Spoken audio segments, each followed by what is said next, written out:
इस कार्यक्रम के प्रायोजक हैं रोजगार डेवलपर्स। नमस्कार, पल्स 24 न्यूज देख रहे हैं आप। मेरे यानी अक्षिता रावत के साथ और वक्त चला है उत्तराखंड उत्तर प्रदेश की खबरों का, लेकिन उससे पहले नजर डालेंगे हेडलाइंस पर। उत्तराखंड के मुख्यमंत्री पुष्कर सिंह धामी ने पार्टी के राज्यव्यापी प्रशिक्षण अभियान के बारे में दी जानकारी। कहा, यह प्रशिक्षण अभियान पार्टी कार्यकर्ताओं को संगठन की नीतियों, कार्यशैली और रीति रिवाजों से परिचित कराएगा। उत्तराखंड में जीरो टॉलरेंस का दावा फेल। रामनगर की नहर पर खुलेआम अतिक्रमण, नोटिस के बावजूद निर्माण जारी, विभाग खामोश। उत्तर प्रदेश में मौसम ने फिर बदली करवट। 30-31 मार्च को पश्चिमी विक्षोभ सक्रिय, वाराणसी समेत कई जिलों में बारिश की संभावना। हरिद्वार में गैस कालाबाजारी का मामला तूल पकड़ रहा, पत्रकारों पर फर्जी मुकदमों का आरोप, डीएम को सौंपा ज्ञापन। तुम दोनों की मेहनत बहुत रंग लाई है बेटा, घर बहुत सुंदर बना है। ये मेरे पापा का घर। पता है, देख तेरे पापा की नेम प्लेट अपने हाथों से लगाऊंगा। नेम प्लेट तो लग चुकी पापा।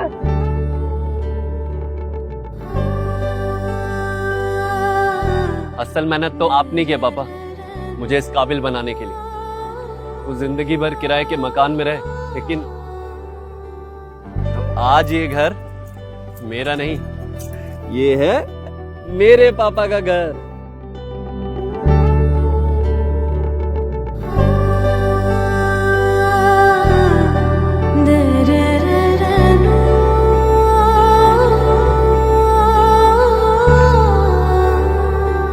उड़ान सपनों की, आंगन खुशियों का और साथ सकर्णी का।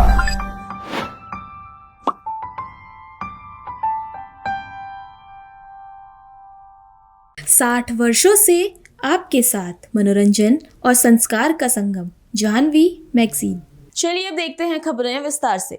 उत्तराखंड के मुख्यमंत्री पुष्कर सिंह धामी ने पार्टी के राज्यव्यापी प्रशिक्षण अभियान के बारे में जानकारी दी। मुख्यमंत्री पुष्कर सिंह धामी ने बताया कि प्रशिक्षण अभियान पार्टी कार्यकर्ताओं को संगठन की नीतियों, कार्यशैली और रीति रिवाजों से परिचित कराता है। इस अभियान के माध्यम से कार्यकर्ताओं को राज्य सरकार और केंद्र सरकार के कार्यों को आगे बढ़ाने की प्रेरणा दी जाती है। इसके अलावा यह प्रशिक्षण अभियान सरकार और संगठन के बीच बेहतर समन्वय सुनिश्चित करने का संदेश भी देता है। मुख्यमंत्री ने कहा कि इस तरह कार्यक्रम से पार्टी को कार्यकुशलता, संगठनात्मक मजबूती दोनों बढ़ती है। पार्टी का पूरे राज्य के अंदर देशव्यापी अभियान के तहत प्रशिक्षण वर्ग चल रहे हैं और एक पार्टी कार्यकर्ता के नाते आज जो हमारा पटेल मंडल है, सरदार पटेल मंडल में आज सभी कार्यकर्ताओं के और ये जो प्रशिक्षण है ये हमारे कार्यकर्ताओं को हर दृष्टि से जो संगठन की रीति नीति पद्धति है, विचारधारा है, उसको और मजबूत बनाने में बहुत योगदान देते हैं। अनेक प्रकार की जानकारियाँ देते हैं, बहुत सारे विशेषज्ञ इसमें आते हैं और पार्टी की जो यात्रा है उस यात्रा में अनेक लोगों का, अनेक महापुरुषों का योगदान यहाँ तक रहा है, प्रतिष्ठा रही है, उनकी विरासत है, उसको आगे बढ़ाने की प्रेरणा देती है।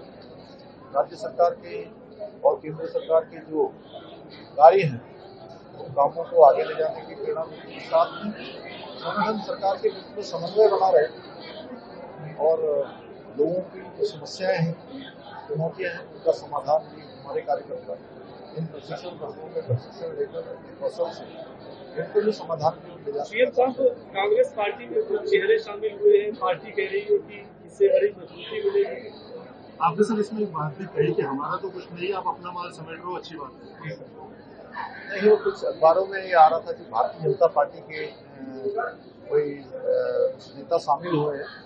भारतीय जनता पार्टी का कोई नेता, उसमें हमारे प्रदेश अध्यक्ष जी ने कल ही बयान दे दिया था, उसमें तो कोई सालों साल से जो है कोई चुनाव लड़े हुए हैं, कोई दूसरी पार्टियों में थे, तो कहीं न कहीं थे और जहां उनको जाना चाहिए वहीं गए हैं। उत्तराखंड की धामी सरकार भले ही अवैध अतिक्रमण पर जीरो टॉलरेंस की नीति की बात करती हो, लेकिन जमीनी हकीकत कुछ और ही तस्वीरें दिखा रही है। रामनगर के शंकरपुर भूल में सिंचाई विभाग की नहर पर खुलेआम अतिक्रमण हो रहा है और जिम्मेदार अधिकारी मूक दर्शक बने हुए हैं। कार्रवाई के नाम पर सिर्फ नोटिस और नोटिस के बाद भी धड़ल्ले से जारी है निर्माण। ये तस्वीरें रामनगर के शंकरपुर भूर इलाके की है, जहां सिंचाई विभाग की नहर पर नियमों को ताक पर रखकर कब्जा किया जा रहा है। सबसे चौंकाने वाली बात, विभाग को सब कुछ पता है लेकिन कार्रवाई कहीं नजर नहीं आती। सूत्र बताते हैं कि अतिक्रमणकारियों को नोटिस जरूर दिए गए, लेकिन उन नोटिसों का असर शून्य रहा। ना तो निर्माण रुका और ना ही किसी तरह की कोई सख्ती दिखाई दी। हमने जब इस पूरे मामले पर सिंचाई विभाग के अधिकारियों से बात करने की कोशिश की तो उन्होंने कैमरे पर कुछ भी कहने से साफ इनकार कर दिया और शिकायत को टालते हुए नजर आए कि नोटिस सिर्फ दिखावे के लिए दिए गए थे। अगर कार्रवाई हुई तो निर्माण अभी तक क्यों जारी है? तस्वीरें साफ बयां कर रही हैं कि विभाग की नाक के नीचे नहर पर कब्जा हो रहा है और सिस्टम या तो गहरी नींद में है या फिर जानबूझकर आंखें मूंदे हुए है। मौसम ने एक बार फिर से करवट ले ली है। अचानक बदले मौसम के मिजाज को लेकर मौसम विभाग ने भी बड़ा अपडेट जारी कर दिया है। आईएमजी के वैज्ञानिक मनोज कुमार श्रीवास्तव के मुताबिक मौसम बदलाव का दौर है और आने वाले दिनों में मौसम और भी बदल सकता है। उन्होंने बताया कि 30 और 31 तारीख को एक नया पश्चिमी विक्षोभ वाराणसी क्षेत्र से टकराएगा, जिसके चलते बादल छाए रहने और बारिश की संभावना बन रही है। खासतौर पर उत्तरी उत्तर प्रदेश के कई इलाकों में बादल छाए रहने के साथ हल्की से मध्यम बारिश देखने को मिल सकती है। ये जो मौसम है ना, ये एक्चुअली ट्रांजिशन फेज होता है। विंटर से समर की तरफ का ट्रांजिशन है, यानी कि विंटर में जो डोमिनेटिंग वेस्टर्न डिस्टर्बेंस होते हैं और समर में जो वेस्टर्न और ईस्टर्न विंड्स का, ईस्टर्लीज का वो इफेक्ट होता है। तो जब ये दोनों इंटरेक्ट करते हैं तो इस तरीके की कंडीशन इस समय डेवलप होती है। बल्कि अगर ये कहें कि अगर इस रीजन में एक पर्टिकुलर वेदर सिस्टम डेवलप होता है जो मेजरली अप्रैल में होता है, बैसाख में, हिंदी मंथ में जो बैसाख है उसको हम लोग काल बैसाखी बोलते हैं या नॉर वेस्टर्स बोलते हैं। उसकी कंडीशन ही है ये कि जो पश्चिम की जो हवा है, जो वेस्टर्न डिस्टर्बेंस, जिसके कारण यूजुअली ठंडे के समय में, विंटर के टाइम में नॉर्दर्न इंडिया में ठंड आती है, वो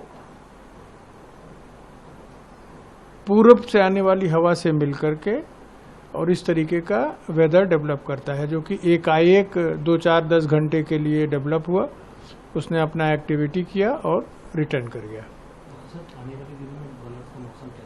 वही मैं बताने जा रहा हूँ कि वाराणसी में भी अभी भी, जैसे अभी 28 तारीख आज तो क्लियर हो गया, 29, 30 तारीख या 30 या 31 तारीख को एक बार फिर से इस तरीके का मौसम की संभावना है। यानी कि एक वेस्टर्न डिस्टर्बेंस पीछे पीछे भी आ रहा है, जो भी बनारस के आसपास पहुंचेगा 30-31 के बीच में, और उस समय एक बार फिर से इसी तरीके का बादल होगा। संभावनाएं हैं थोड़ी बरसात भी हो। पश्चिम में तो निश्चित रूप से ज़्यादा संभावना है। अपने क्षेत्र में, पश्चिम मतलब वेस्टर्न यूपी, अपने क्षेत्र में भी इसकी संभावना है कि बादल तो होंगे ही, पानी की संभावना भी बन सकती है। तो ऐसे ये फेज अभी चल रहा है। अभी 2-3 फेज इस तरीके के आ चुके। मुझे लग रहा है कि उसके बाद एक ब्रेक है। उसके बाद ऐसा नहीं मिल रहा है कि कोई वेस्टर्न डिस्टर्बेंस पीछे पीछे हो उसके, लेकिन अभी तो यही दिख रहा है कि ये वेस्टर्न डिस्टर्बेंस अभी फिर से आएगा। एक वेस्टर्न डिस्टर्बेंस फिर से आएगा, जो कि 30 या 31 तारीख को यहाँ पर इफेक्ट करेगा। पहाड़ों की रानी मसूरी में भी मौसम ने एक बार फिर से करवट ले ली है। सुबह से ही आसमान में घने बादल छाए रहे और हल्की बारिश ने पूरे शहर के तापमान में उल्लेखनीय गिरावट दर्ज कराई। ठंडी हवा और फुहारों के बीच मसूरी का मौसम सुहाना हो गया है, जिससे यहाँ पहुंचे पर्यटकों की खुशी दुगनी हो गई है। गुड फ्राइडे और वीकेंड की छुट्टियों के चलते मसूरी में देश विदेश से बड़ी संख्या में भी पर्यटक मसूरी पहुंचे हैं। होटल, गेस्ट हाउस और प्रमुख पर्यटन स्थलों पर अच्छी खासी भीड़ देखने को मिल रही है। खासकर मॉल रोड और कैंपटी फॉल जैसे स्थानों पर पर्यटकों की चहल पहल बढ़ गई है। सुबह से छाए बादलों और हल्की बारिश ने मसूरी को और भी खूबसूरत बना दिया। निचले इलाकों में जहाँ गर्मी का असर धीरे धीरे बढ़ने लगा है, वहीं मसूरी में ठंडक का एहसास हो रहा है। पर्यटकों का कहना है कि यहाँ का मौसम ऐसा महसूस करा रहा है कि मानो वो किसी ठंडी वादियों में सर्दी का आनंद ले रहे हों। वहीं मौसम विभाग के अनुसार अगले 24 घंटों में ऊंचाई वाले इलाकों में हल्की से मध्यम बारिश की संभावना बनी हुई है। इससे तापमान में और भी गिरावट आ सकती है। रुक करेंगे अगली खबर का। 2004 के चर्चित केंट फायरिंग केस में अदालत ने सभी आरोपियों को बरी कर दिया है। करीब 2 दशक पुराने इस मामले में कोर्ट के फैसले ने बड़ा मोड़ ला दिया है। ये मामला उस समय दर्ज हुआ था जब मुख्तार अंसारी ने ब्रिजेश सिंह और अन्य लोगों के खिलाफ गंभीर आरोप लगाते हुए एफआईआर दर्ज कराई थी। आरोप था कि वाराणसी से लौट रहे काफिले पर हमला किया गया और अंधाधुंध फायरिंग की गई। इस घटना को लेकर दोनों पक्षों की ओर से मुकदमे दर्ज किए गए थे। मामले में बचाव पक्ष के वकील एडवोकेट रोमिल सागर ने कहा कि जांच सुनवाई के दौरान यह स्पष्ट हुआ कि ब्रिजेश सिंह और उनके सहयोगियों के खिलाफ लगाए गए आरोप साबित नहीं हो सके। उन्होंने दावा किया कि केस फर्जी था और अदालत के फैसले के साथ ही न्याय की जीत हुई। फिलहाल इस फैसले के बाद से राजनीतिक और आपराधिक गलियारों में हलचल तेज हो गई है। देखिए, ये 2004 का मामला है जब मुख्तार अंसारी ने ब्रिजेश सिंह और 20-22 अन्य लोगों के खिलाफ एक एफआईआर लिखाई थी, जिसमें उन्होंने ये आरोप लगाया था कि वो लोग बनारस से अपनी गाड़ियों से आ रहे थे, वो और उनके भाई और काफिले, उनका पूरा काफिला था, और उस काफिले पे ब्रिजेश सिंह, कृष्णानंद राय और 20-22 अन्य लोग थे। इन लोगों ने उनकी गाड़ियों को रोक के अंधाधुंध गोली चलाई थी और उन गोली था, लेकिन उनकी गाड़ियों पे गोलियों के निशान इत्यादि आए थे। यही एफआईआर उन्होंने लिखाई थी और एक क्रॉस एफआईआर कृष्णानंद राय की तरफ से भी लिखाई गई थी। लेकिन चूंकि उस समय सरकार में नहीं थे ये लोग और काफी पहुंच वाले थे, बाहुबली थे मुख्तार अंसारी, तो कृष्णानंद राय की एफआईआर में अंतिम आख्या लगा दी गई और जो मुख्तार अंसारी की तरफ से प्रथम सूचना रिपोर्ट दर्ज कराई गई थी, उसमें पुलिस ने विवेचना करने के बाद आरोप पत्र 5 लोगों के खिलाफ दायर किया था। चूंकि कृष्णानंद राय की हत्या हो गई थी, इसलिए 5 लोगों के खिलाफ आरोप पत्र पुलिस ने न्यायालय के समक्ष दायर किया था। सर, इसमें गैंगस्टर भी जिस तरीके से लगा था, गैंगस्टर हटी, उसके बाद अब सभी को बरी किया गया। गैंगस्टर एक्ट की भी कार्रवाई की गई थी, लेकिन वो जब चार्ज बनना होना तय हो रहा था, उसी समय माननीय न्यायालय ने आरोप गैंगस्टर एक्ट का हटा दिया था और उसके बाद 307 और अन्य धाराओं में सारे अभियुक्तों के खिलाफ आरोप तय किए थे। इसमें जिस तरीके से बरी किया गया, क्या वजह मानी गई? जो साक्ष्यों के अभाव देखा गया या क्या रहा? कोर्ट ने अपने जजमेंट जो है उसका जो ऑपरेटिव पोर्शन है उसमें यही लिखा है कि साक्ष्यों के अभाव में सभी अभियुक्त गणों को बरी किया जा रहा है। सर, इसमें बात की जाए कितने लोग जेल में थे या कौन बाहर था? इसमें ब्रिजेश सिंह की तो बेल हो गई थी और इस मामले में सभी लोग ऑलमोस्ट बेल पे ही थे। कुछ अभियुक्त जैसे और थे, लेकिन वो लोग अन्य मामलों में जेल पे थे। इस मामले में सभी बेल पे ही थे, कोई जेल में नहीं था। 22 साल बाद जिस तरीके से केस का फैसला आया, बरी किए गए, आप उनके पक्ष का वकील भी रहे, लगातार आप लोग कर रहे थे, तो जब ये फैसला आया उसके बाद आप लोगों ने जिस तरीके से उनसे मुलाकात की, क्या उन्होंने जाहिर किया? उन्होंने यही कहा कि सत्य की जीत हुई है और इस केस को करना बहुत अच्छा था, क्योंकि इतने सालों में 22 सालों में धीरे धीरे करके ट्रायल हुआ, सभी गवाह आए, 7 गवाह ऐसे थे जो होस्टाइल हो गए इसमें, तो अच्छा लगा एक केस को करके। लेकिन इस केस को करने के बाद ये पता चला कि झूठे मुकदमे लिखाए गए थे विजय सिंह और उनके साथ के लोगों के खिलाफ, लेकिन न्यायालय से हमें जीत प्राप्त हुई है और यही कह सकते हैं कि न्याय की जीत हुई है। थोड़ा देर से ही सही, लेकिन न्याय मिला। हरिद्वार के ज्वालापुर में गैस कालाबाजारी के आरोपों ने तूल पकड़ लिया है और अब मामला जिला प्रशासन तक पहुंच गया है। हरिद्वार के ज्वालापुर क्षेत्र में पुष्पक गैस एजेंसी के कर्मचारियों पर गैस सिलेंडरों की कालाबाजारी के गंभीर आरोप लगे। स्थानीय लोगों का कहना है कि लंबे समय से गैस की कालाबाजारी की जा रही है। बताया जा रहा है कि इस पूरे मामले का खुलासा करने वाले पत्रकारों को ही अब फर्जी मुकदमों में फंसाने की कोशिशें जारी है, जिससे पत्रकारों में रोष है। इसी के विरोध में पत्रकारों और स्थानीय लोगों ने हरिद्वार डीएम को ज्ञापन सौंपकर निष्पक्ष जांच और कार्रवाई की मांग उठाई है। वहीं सोशल मीडिया पर गैस कालाबाजारी से जुड़े कई वीडियो भी वायरल हो रहे हैं, जिनमें कथित तौर पर अनियमितताएं दिखाई दे रही है। अब बड़ा सवाल ये है कि इन वायरल वीडियो और शिकायतों पर जिला प्रशासन कब तक कार्रवाई करता है और क्या दोषियों पर सख्त कदम उठाए जाएंगे। फिलहाल सभी की नजरें हरिद्वार जिला प्रशासन की कार्रवाई पर टिकी हुई है। अगली खबर आगरा से है। आगरा में 8 वर्षीय मासूम बच्ची के हत्यारे का पुलिस ने एनकाउंटर कर दिया है। 25,000 के इनामी आरोपी सुनील को मुठभेड़ में मार गिराया। नवरात्र के दौरान 24 मार्च को थाना ताजगंज क्षेत्र से एक 8 साल की बच्ची अचानक लापता हो गई थी। परिजनों की शिकायत पर पुलिस ने तुरंत मामला दर्ज कर जांच शुरू की। डीसीपी सिटी सैयद अली अब्बास के नेतृत्व में 12 टीमों का गठन किया गया और बच्ची की तलाश शुरू हुई। अगले ही दिन पुलिस ने बच्ची का शव उसी के घर में किराए पर रह रहे उसके मुंह बोले चाचा सुनील के कमरे से बरामद किया। शव आटे के कनस्तर में छिपा कर रखा गया था। घटना के बाद आरोपी सुनील और उसके परिजनों ने पुलिस को गुमराह करने की कोशिश की। पुलिस लगातार उसकी तलाश में जुटी थी और उस पर 25,000 का इनाम भी घोषित किया गया था। बीती रात मुखबिर की सूचना पर पुलिस टीम ने सुनील को घेर लिया। खुद को गिरता देख आरोपी ने पुलिस पर फायरिंग कर दी और जिसमें एक उपनिरीक्षक घायल हो गया। पुलिस ने आत्मरक्षा में जवाबी कार्रवाई की जिसमें सुनील गंभीर रूप से घायल हो गया। उसे अस्पताल ले जाया गया जहां डॉक्टरों ने उसे मृत घोषित कर दिया। फिलहाल घायल उपनिरीक्षक का इलाज जारी है और पुलिस पूरे मामले की आगे की जांच में जुटी हुई है। मामला है सर? देखिए, दिनांक 24 को थाना क्षेत्र ताजगंज में एक घटना हुई थी जिसमें एक बच्ची जिसकी उम्र 8 साल थी वो घर से अपने गायब हो गई थी, जिस पर तत्काल लोकल थाना ताजगंज ने एक 363 का अपराध पंजीकृत किया था। उसी क्रम में वहां पे टीमें लग के उस बच्ची को खोज रहे थे। अगले दिन रात में 8:30 बजे उसी के घर से एक आटा रखने वाले टीन कैन में एक बॉडी मिली थी जो उस बच्ची की थी, जिसके गर्दन पे कट्स के निशान थे। बच्ची का विभत्स तरीके से मर्डर किया गया था और तत्काल जो परिवारजन थे उन्होंने बाद में जो भी वहां उनके यहाँ किराएदार था सुनील, उसको उसमें उसका नाम खोला था, उसके परिवारजनों का भी नाम खोला था। हम लोगों की लगातार 12 टीमें सुनील की खोज कर रही थीं। कल की डेट में सुनील पे 25,000 का इनाम घोषित किया जा चुका था। उसी क्रम में जनपद की सभी टीमें 12 टीमें सिटी जोन की और पूर्वी और पश्चिमी जोन की भी अन्य विभिन्न टीमें, एसओजी टीमें, इंटेलिजेंस की टीमें, काउंटर इंटेलिजेंस की टीमें सुनील को निरंतरता से खोज रही थी।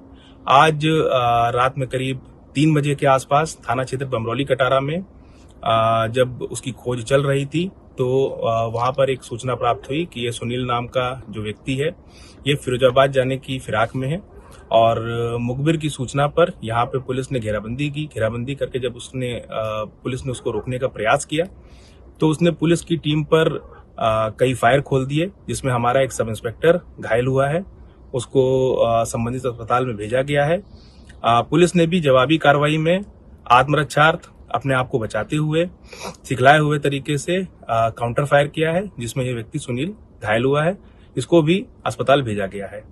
साक्ष्य संकलन के लिए यहाँ पे हमारी फॉरेंसिक टीम आ चुकी है और जल्द ही इसमें अग्रिम विधिक कार्रवाई करके पूरी घटना का सफल अनावरण किया जाएगा। गाजियाबाद के दासना मसूरी स्थित जीएमएस आईटी कॉलेज में 2 दिवसीय वार्षिक तकनीकी और सांस्कृतिक महोत्सव गूंज 2026 का भव्य आयोजन किया गया, जहां छात्रों की प्रतिभा और रचनात्मकता का शानदार प्रदर्शन देखने को मिला। रंगारंग प्रस्तुतियों से सजा यह आयोजन पूरे परिसर को उत्सव में बना गया और विद्यार्थियों को अपनी बेहतरीन प्रतिभा दिखाने का मंच मिला।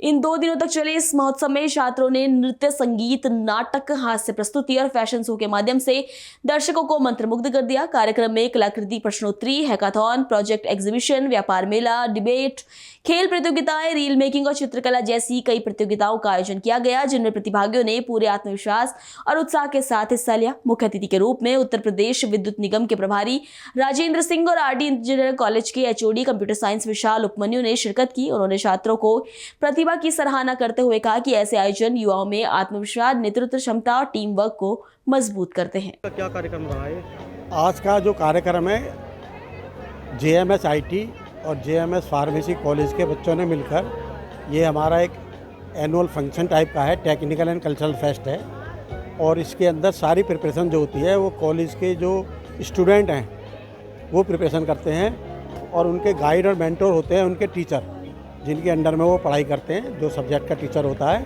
वो अपने बच्चे के साथ मिलकर प्रोजेक्ट बनवाते हैं और जो खाने पीने की सारी आइटमें हैं ये भी मैक्सिमम आइटम बच्चों ने अपने आप बनाई हैं और यहीं पर ही प्रिपरेशन की है, कुछ घर से प्रिपरेशन करके लाए हैं और हमने सभी स्टॉलों का निरीक्षण किया, सेवन भी किया और बहुत स्वादिष्ट बच्चों ने जो है व्यंजन बनाए हुए हैं। हमने गोलगप्पे खाए, 3 जगह बनाए हुए हैं बच्चों, तीनों के गोलगप्पे बहुत अच्छे थे। पाव भाजी खाई, हमने जो है पिज़्ज़ा खाया, आइसक्रीम खाई। ये सब आइटम बच्चों ने अपने मेहनत से, अपनी जानकारी से बनाई हैं और बहुत स्वादिष्ट बनाए। बच्चों ने खीर बनाई है, बहुत स्वादिष्ट खीर बनाई है और आप लोग भी इसका स्वाद लें। सर और भी स्टॉल लगी है इधर? ये बाकी स्टॉल जो है टेक्निकल हैं, ये टेक्निकल बच्चे जो हमारे इंजीनियरिंग से रिलेटेड हैं, चाहे वो डिप्लोमा इंजीनियरिंग के हों चाहे बीटेक के हों, उन बच्चों ने अपनी अपनी योग्यता अनुसार या अपनी पढ़ाई के अनुसार इलेक्ट्रिक के बच्चों ने इलेक्ट्रिक के बारे में इक्विपमेंट बनाए हैं, सॉफ्टवेयर बनाए हैं। कुछ ने अपना सॉफ्टवेयर के साथ इक्विपमेंट को जोड़ा है, कुछ ने हार्वेस्टिंग सिस्टम बनाया है, कुछ ने हाइड्रोलिक सिस्टम बनाए हैं, कुछ ने अर्थ रोधी बिल्डिंगें बनाने का मटेरियल बनाया है, कुछ बिल्डिंगें बनाई हैं, कुछ बच्चों ने ब्रिक्स बनाई हैं मल्टी आइटम मिलाकर। एक तो ट्रेडिशनल ब्रिक्स बनती है जो मिट्टी से भट्टे के अंदर पका के बनती है, पर ये कुछ मिक्सर करके ब्रिक्स बनाई गई हैं। इसको बनाने के लिए भी जो है कंप्रेसर का इस्तेमाल होता है, कंपैक्ट करके बनाई जाती हैं, मटेरियल मिला के बनाई जाती हैं। और ये ब्रिक्स वज़न में हल्की होती हैं और भूकंप रोधी भी होती हैं, और बनाने में भी इनके लिए कोई एनर्जी का इस्तेमाल नहीं करना पड़ता है, कोयला नहीं लगाना पड़ता है, तो ये पॉल्यूशन फ्री भी रहती हैं। और बच्चों के लिए क्या संदेश देना चाहेंगे? बच्चों ने बहुत अच्छा काम किया है, और जहाँ जहाँ पर हमें ज़रूरत थी बच्चों को सुझाव देने की कि वो अगले साल के लिए और तैयारी कर सकते हैं, उसके अंदर और अच्छा क्या कर सकते हैं और उसमें क्या ऐड ऑन कर सकते हैं, क्योंकि टेक्नोलॉजी डे टू डे बढ़ रही है और आगे एडवांस हो रही है, तो उसके हिसाब से वो एडवांस टेक्नोलॉजी को ध्यान में रखते हुए उसके अंदर क्या सुधार कर सकते हैं वो उन बच्चों को सजेस्ट किया है। कुछ टीमें आई हुई हैं बाहर से जो इंस्पेक्शन कर रही हैं, बच्चों को वो इंस्पेक्शन करने के बाद मार्क्स देंगी, उसमें जो बच्चों का जिस हिसाब से ग्रेडिंग आएगी उनको कल सम्मानित किया जाएगा, कॉलेज की तरफ से सम्मानित किया जाएगा, उनको प्राइज़ भी दिए जाएंगे और अवार्ड भी दिया जाएगा। कुछ क्या कार्यक्रम रहा है? आज हमारे संस्था में 2 दिवसीय एनुअल फेस्ट का इनॉग्रेशन हुआ है, गूंज 2026। इसमें टेक्निकल, मैनेजमेंट और कल्चरल इवेंट्स बच्चों की प्रस्तुति होगी।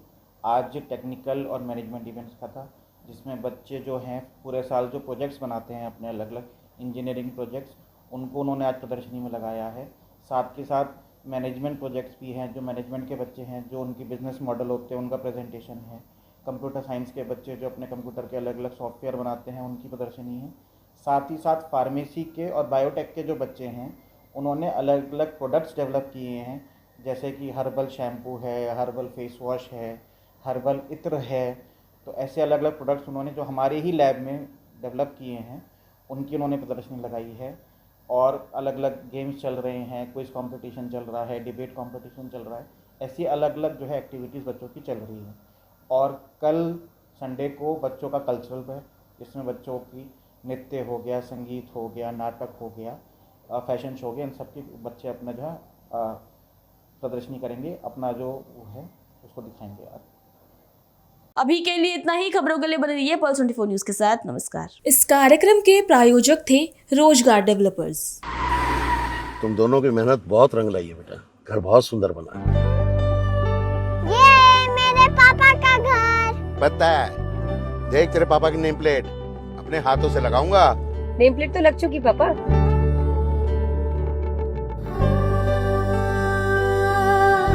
असल मेहनत तो आपने की है पापा, मुझे इस काबिल बनाने के लिए। वो जिंदगी भर किराए के मकान में रहे, लेकिन आज ये घर मेरा नहीं, ये है मेरे पापा का घर।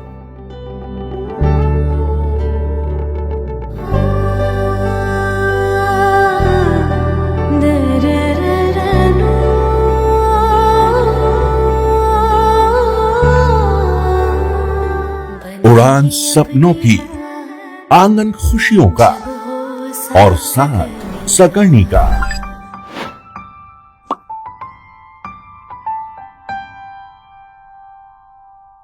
60 वर्षों से आपके साथ मनोरंजन और संस्कार का संगम, जाह्नवी मैगजीन।